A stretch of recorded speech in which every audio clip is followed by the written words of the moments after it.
Hace unos días les hice un video acerca de el método para abrir caminos y triunfar. Ese método para abrir caminos y triunfar es no solamente un método que utilizamos recurrentemente en la fuerza del intento, sino es una forma de establecer un código con el espíritu. Me parece importante hacer este video así cortico para explicarles que no solamente basta con saber el método para abrir caminos y triunfar, también tenemos que aprender a interpretar el karma. ¿Qué es el karma? El karma, dijéramos que para comprenderlo mejor, lo tomamos como una deuda. Sin embargo, no es tal, pero es el concepto que mejor se asimila para poder entenderlo.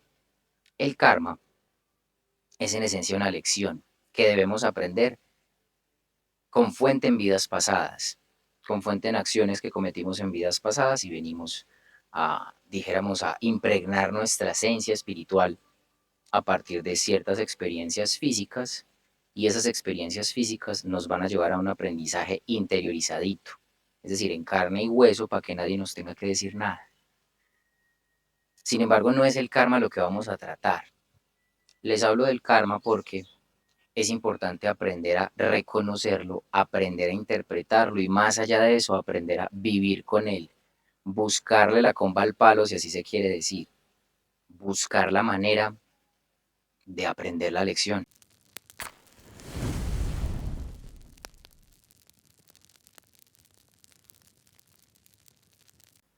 Porque si yo la aprendo rápido, seguramente no me va a afectar tanto y seguramente la supero, como pasa con muchas lecciones en la vida.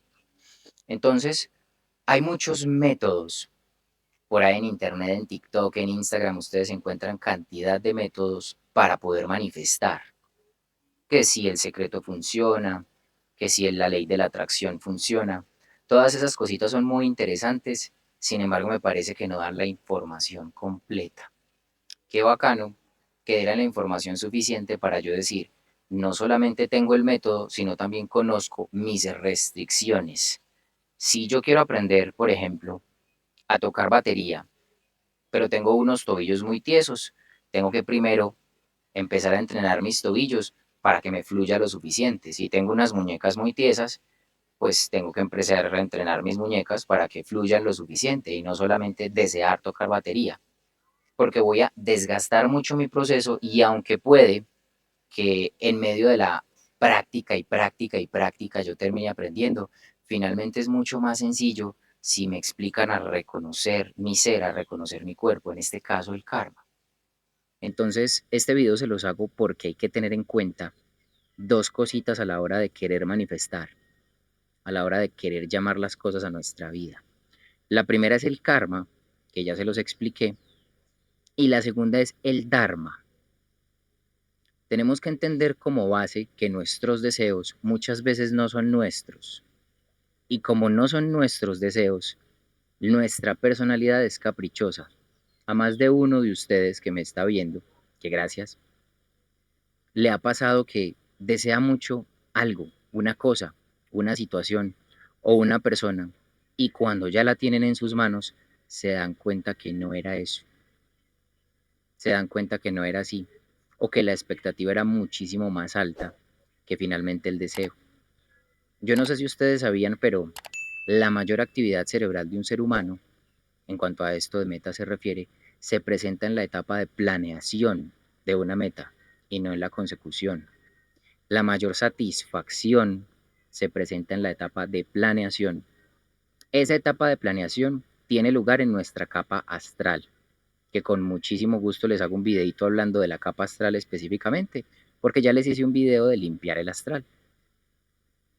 Esa etapa de planeación es muy importante, ¿por qué? Porque si yo planeo correctamente, aseguro muchísimas más posibilidades de conseguir lo que quiero manifestar. Cuando ustedes nos han escuchado en las tertulias hablar sobre no sabemos lo que vamos a pedir y no sabemos cómo pedirlo, que el problema no está en pedir, sino en qué pedir, específicamente cómo lo estamos haciendo. Yo quiero algo y qué es lo que quiero profundamente. Lo quiero porque realmente lo necesito, lo quiero porque complace mi personalidad lo quiero porque estoy intentando tapar un vacío emocional, estoy intentando apelar a mi ego, quiero ser reconocido por los demás de cierta manera. Entonces miren que no hay atajos en ese asunto, hay que explorarse. Entonces, dos cositas, tener en cuenta el karma, tener en cuenta el dharma. Dentro del dharma se encuentra nuestra esfera de disponibilidad, que es en esencia a qué tanto tengo yo derecho o no, de acuerdo a lo que estoy pidiendo y de acuerdo a mis acciones en vidas pasadas. El Dharma funciona así, abuelo de pájaro, aunque con mucho gusto les hago un video un poquito más amplio acerca del Dharma, me lo cuentan en los comentarios. El Dharma corresponde a qué tanto compartimos con los demás en vidas pasadas. Y no me refiero solamente a términos materiales, me refiero a qué tan buenos fuimos, qué tanto le ayudamos a los demás a crecer espiritualmente, qué tan fácil hicimos la vida de las demás personas. Estamos en una sociedad principalmente egoísta, en donde pensamos todos en nosotros mismos y sálvese quien pueda. Por eso es que no generamos un Dharma mayor.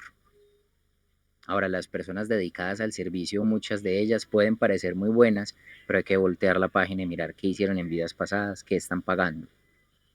Entonces ya tenemos dos cositas y dentro de esas la esfera de disponibilidad, que sería karma, dharma y esfera de disponibilidad. Como tercer ítem, tenemos que pensar en qué quiere nuestro espíritu, porque esta personalidad, este cuerpo, esto que ustedes conocen como su propio ser, realmente no está a cargo, no tiene el mando, no hay tal cosa como el libre albedrío maravillosamente, no. Quien está a cargo es el espíritu, y el espíritu es quien decide para dónde vamos y para dónde no. Manifiéstenlo como destino si quieren, llámenlo un pedacito de Dios, de la creencia que ustedes manejen, bien pueda acomoden lo que yo no voy en contra de ninguna de esas cosas. Sin embargo, sí hay que reconocer que hay un ser superior, lejos de mí no, hace parte de mi esencia, pero que está en control.